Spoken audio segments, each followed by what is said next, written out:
Tervetuloa taas tänne Leffahullu-podcastin pariin. Tällä kertaa yllättäen Marvel-arvostelua Leffahullu-kanavalla, kun vuorossa on uusin hämisleffa Spider-Man Brand New Day. Olen todella iso hämähäkkimies-fani ja hyvin nuorena aloitin lukemaan hämähäkkimies-lehteä ja sitä kautta myös muita Marvel-lehtiä ja luen niitä edelleen tänä päivänä. Ja isona Marvel-fanina tuli perustettua myös Marvel Podcast Suomi, jossa käymme läpi aina Marvel-leffat, sarjat, sarjakuvat, kaiken näköistä muutakin Marvel-maailmaan liittyvää. Mutta nyt päätin tehdä myös arvostelua tänne Leffahullu-kanavalle, kun tuli järjestyksessään jo 4. Tom Hollandin tähdittämä Spider-Man-leffa. Odotin sitä todella paljon ja sen takia päätin myös tehdä sitten arvostelun tänne ennen kuin me tehdään MPS:n puolelle siitä jaksoa. Tom Hollandin ensimmäinen trilogia Spider-Man-leffoja on parhautta, joten tätä todellakin on odotettu. Mutta miten tämä leffa sitten toimi? Miten näyttelijät suoriutui? Entä mitä mä mahdollisesti odotan jatkolta? Tai kuka on suosikki Spider-Man-näyttelijä? Niin näihin haetaan vastauksia arvostelussa. Mutta totta kai täytyy ensin mainita, että hei, jos katsot YouTuben puolelta, pistä peukku, jos tykkäät tästä, pistä kanava tilaukseen, muistutukset kellosta päälle näitä aina, koska kuulee uutta sisältöä. Kanavan tilaaminen on sinulle ilmaista, mutta auttaa meikäläistä ja tätä kanavaa todella paljon, eli iso kiitos kaikille, jotka olette kanavan tilaajia. Kanavan jäseneksi voi myös liittyä, sillä tavalla tuet kanavaa, meikäläistä. Kanavan jäsenet muun muassa näkee videoita ennakkoon, saavat nimensä johonkin päin videoon sekä sitten jakson kuvauksiin ja näin voit näyttää, että olet kanavan jäsen, kanavan tukija ja oikein iso kiitos kaikille kanavan jäsenille. No niin, nyt arvosteluun. Tämä arvostelu on ilman spoilereita näin aluksi, mutta sitten loppupuolella spoilataan asioita, mutta siitä varoitetaan tietenkin etukäteen ja lisää sitten mietteitä siellä Marvel Podcast Suomen puolella myöhemmin, kun se jakso tulee. No, mistä sitä oikein aloittaisi? No ehkä tarinasta. Eli ei spoilereita. Leffa käsittelee hyvin ensinnäkin sen aiemman trilogian ja no pikku spoileri se, että koko maailma on unohtanut, että kuka on Peter Parker. Kakkosleffassa Far From Homehan kaikki sai tietää, että Peter Parker on Spider-Man. Nyt se on unohdettu. Kiitos No Way Homein lopussa nähtävän Doctor Strangein loitsun. Ja tämä leffa jatkaakin melko suoraan edellisestä hämisleffasta, vaikka ei ehkä suoraan kerrota kuinka monta vuotta on kulunut, mutta muutamia vuosia on kulunut. No se tarina. Joku mystinen taho jahtaa jotakin, mikä on Damage Controlin hallussa ja hyökkää heidän tukikohtiinsa. Tämä mystinen taho osaa hyppiä kehosta toiseen ja lukee ajatuksia, mikä tekee Spider-Manin elämästä vaikeaa. Peter siis sattumalta joutuu tähän vyyhtiin ja kuinka ollakaan saman soppaan lusikan heittää myös Punisher, koska hän tietämättään jahtaa tätä samaa tahoa. Tämä elokuva on tehty hyvin niin, että tätä mystistä hahmoa tai hänen motivejaan ei heti alussa paljasteta, vaan saadaan sellaista pientä etsivä thrilleriä tähän. Mä tykkään myös siitä, että tämä mystinen taho, se jää siis tosiaan mystiseksi ja sitten se, että tämä leffan pahis on tehty todella hyvin ja hänellä on hyvät motiivit sitten, kun ne paljastetaan ja melko järkeen käyvääkin. Mä tykkään siitä, mä tykkäsin myös siitä, miten kun tämä ottaa huomioon sen hämähäkkimiehes, sen menneisyyden ja sitten miten Peter ja Punisher sattuu törmäämään toisiinsa, miten he tuntevat kuitenkin jo toisensa.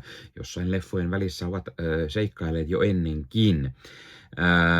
Tämä leffa käsittelee hyvin yksinäisen Peterin maailmaa. Se, miten hän ei enää ole vaan, miten hän ei enää ole muuta kuin vain Spider-Man, eikä kenellekään se Peter Parker, koska kukaan ei häntä tunne nyt. Ned ja MJ tulee mukaan myös jälleen, ja se, miten he eivät tiedä, kuka on Peter Parker, on tosi hyvin tässä tehty. Zendaya ja Tom Holland on ehkä parhaassa vedossa ikinä näinä tuttuina hahmoina, MJ:nä ja Peter Parkerina, ja tästä näkee, että he on jo 4. kertaa näyttelemässä näitä hahmoja. Myös Jacob Batalon vetää todella hyvän roolin Ned Leedsinä, ja hauskaa, miten tämä hahmon fiksaatoitunut Spider-Manista, nyt kun hän ei enää tiedä, että hänen entinen paras kaverinsa Peter on Spider-Man. Hän ei edes tiedä, kuka on siis Peter Parker.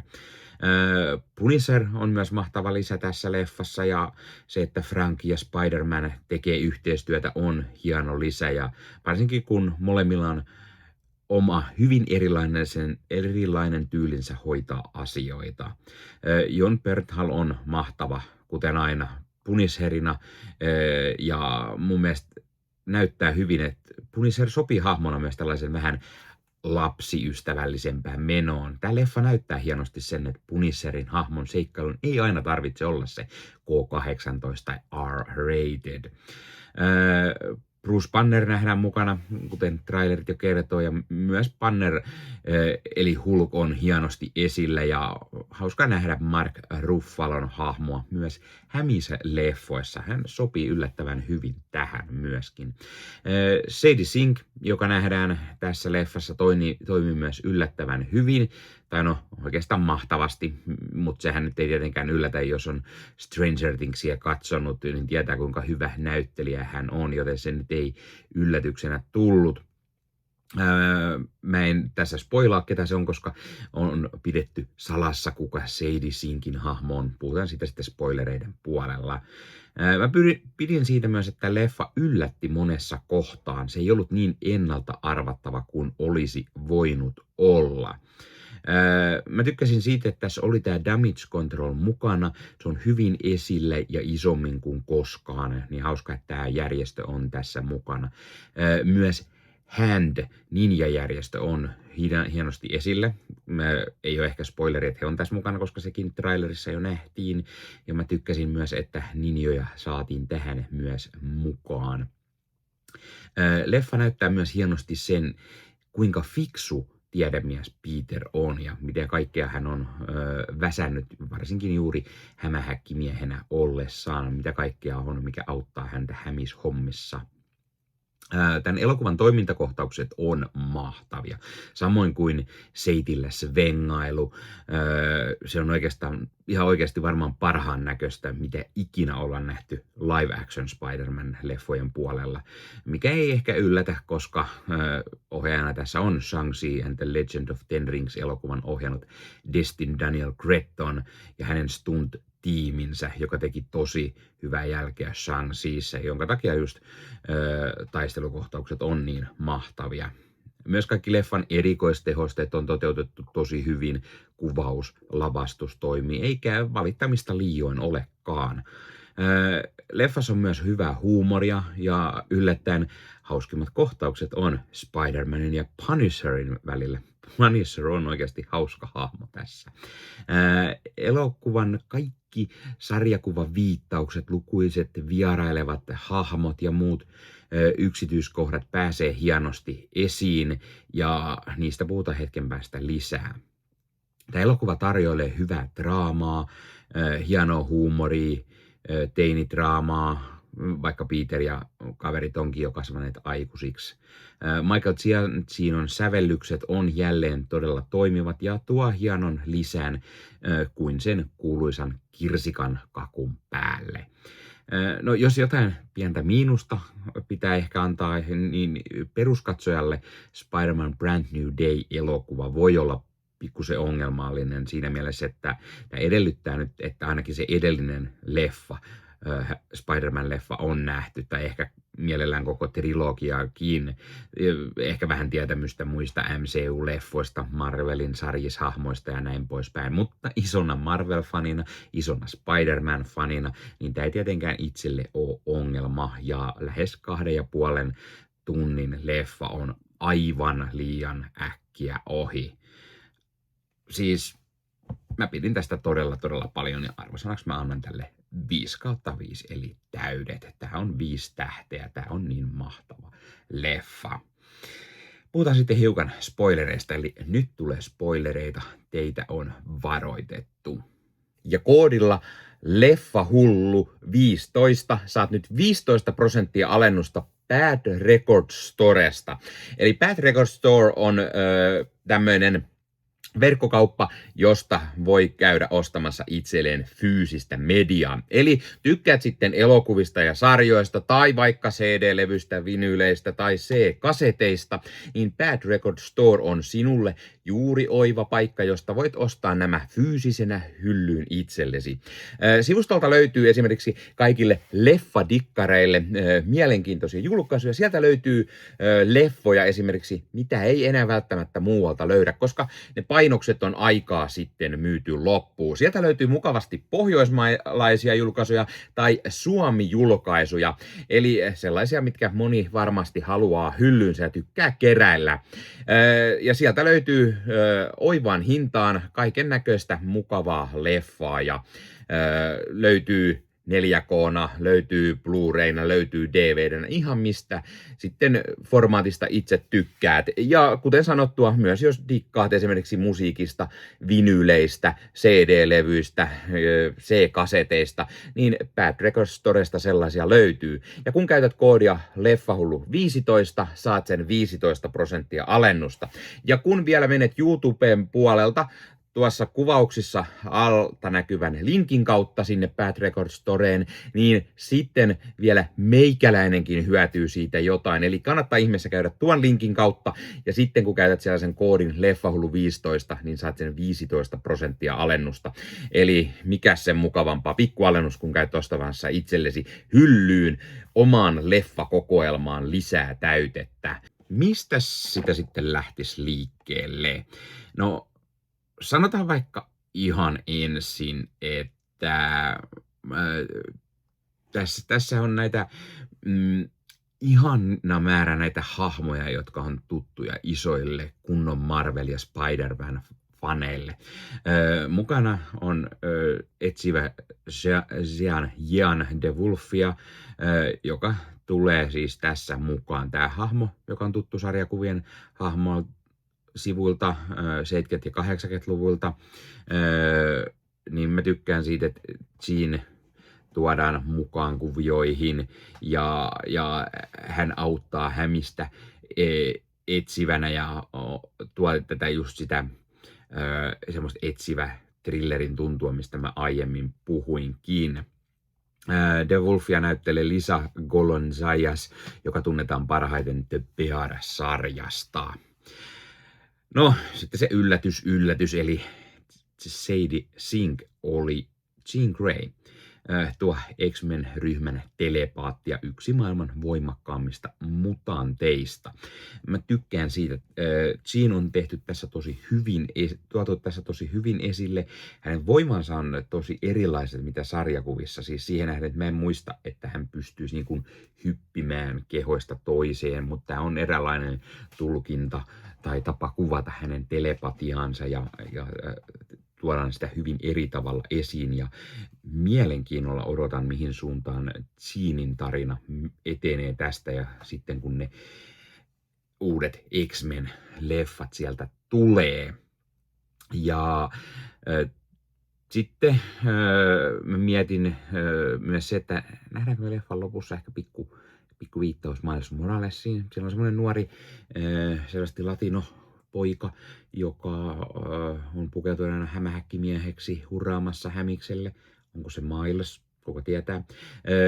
Jelena Belova on mukana leffassa. Tuo nyt uusien kostajien New Avengers-tiimin Black Widow ja Natashan sisko. Hän auttaa hämähäkkimiestä tutkimaan mysteeriä, tätä mysteeristä pahista ja mitä kaikkea siellä onkaan. MJ ja tämä Nedin muistimenetys oli tosi hienosti tehty. Ja se, että he ei muista suhdettaan Peteriin, vaikka kuulevat siitä suhteesta, näkevät Peterin. Mun mielestä se oli tosi hyvin tehty. Ja tämä elokuva onnistuu olemaan paikoin tosi haikea ja surullinen, nyt kun Peter on yksin ja kokee kovia. Hänellä ei ole enää kavereita. Tämä Peterin mutaatio oli hyvä lisä, mutta se jätettiin ehkä pikkusen vaisuksi osittain, vaikka siihen saatiin kyllä ratkaisu, ja niin edelleen se jäi vähän sellainen kesken. Miksi tämä mutaatio ilmeni? Miten se vaikuttaa Peteriin isommassa mittakaavassa? Nähdäänkö me joskus Ezekiel, joka tulee mukaan selittämään tarinaa hämähäkkitoteemeista, mutaatioista? Tuleeko Morlun mukaan kuvioihin? Vai onko Peter mutantti? Vihjaako tämä siihen?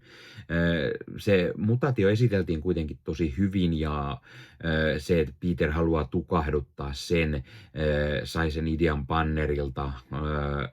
MJ saa sen laitteen toimivaan, mutta se, että Peter keksii tämän tämmöisen voiman estolaitteen tai mutaation estolaitteen, tukahduttaa voimia, mutaatiota, niin se on tosi hyvin tuotu mukaan, ja sen seuraamukset voi olla todella kauaskantoisia nyt kun mutantit tekee tuloaan MCUn tähän pääuniversumiin. Oli myös hienoa nähdä se fiksumpi MJ:n puoli tässä, kuten myös se Nedin fiksu puoli ja Peterin myös. Tässä leffassa nähdään tosiaan hänen sitä neroutta todella hyvin.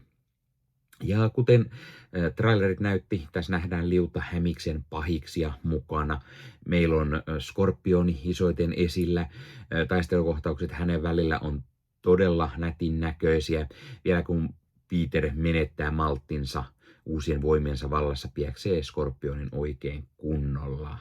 Ja oli tietenkin mahtavaa, että me nähtiin vihdoin Michael Mando tässä Skorpioni-puvussa. Se oli toteutettu tosi hyvin, oli mekaaninen. Se häntä muistuttaa ehkä hiukan tohtori Mustekalan lonkeroa, ja osin siltä, että ehkä Vulture olisi voinut sen hänelle tehdä. Sitten me nähtiin Tarantulaa, Tombstonea, Bumerangi ehkä siellä kans, ja näin, kuten traileri näytti. Hieno yllätys, kuten moni epäilikin, niin tämä oli tällainen alun montaasi-kohtaus, jossa Hämis taistelee sarjakuvista tuttujen pahisten kanssa. Hyvin saman tyylin, mitä Fantastic Four First Steps-leffassa nähtiin. Pikku miinus ehkä siitä, että kun tässä on nämä käden ninjat, hand ninja-klaani, niin ne tekee töitä tälle damage controlille. Siis jos hand ninjat epäonnistuu, ne tappaa itsensä. Ei ne siirry mihinkään muuhun organisaatioon. Se oli vähän ehkä tyhmää. Mun mielestä se, että damage control on tässä eräänlainen niin kuin pahisjärjestö, on myös hyvin tehty.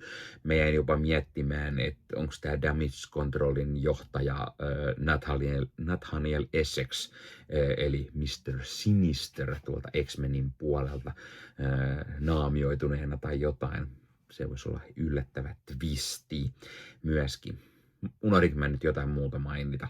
No, jos mä unohdin, niin ne mainitaan Marvel Podcast Suomen puolella sitten, kun me sen jakso tehdään. Lisämainintana Finkin on mahtava Spider-Man-kuppi, jonka ostin. Tämä on todella hieno Spider-Man alaspäin puhelinkourassa, vaikka no tämmöinen valkoinen taulu se tässä onkin, mutta selvästi kännykkää siellä katselee ja roikkuu seittikannesta. Ja lisämainintana, kun Finn Kinolta sai hienon Spider-Man Brand New Day -julisteen, pitää heittää se johonkin leffahuoneessa seinälle. No niin, jos katsot tänne loppuun asti, niin tuttu tapa, laita kommentteja, mitä mieltä sä olit leffasta, tykkäsitkö, miksi et, mitä muuta sä oot mieltä tästä leffasta? Kuka on sun suosikki hämisnäyttelijä? Entä mikä on sun suosikki hämisleffa? No kuten mä itse sanoin, niin mun suosikki Spider-Man-näyttelijä on Tom Holland ja suosikki hämisleffa, se onkin vaikea. Joko Raimin ensimmäinen No Way Home tai ehkä jopa tämä. Kaikki 3 todella hyviä leffoja. Sitten, mitä mä sitten sanoin aiemmin? Suosikki hämisnäyttelijä, parhaat leffat. Mun mielestä tämä leffa oli kyllä tosi hyvä ja mä ehdottomasti suosittelen, käykää katsomassa se ja pistäkää kommentteja, mitä mieltä olitte. Laittakaa Leffahullu somekanavat haltuun ja tilatkaa kanava, se auttaa aina todella paljon. Ei muuta ensi kertaa. Moro!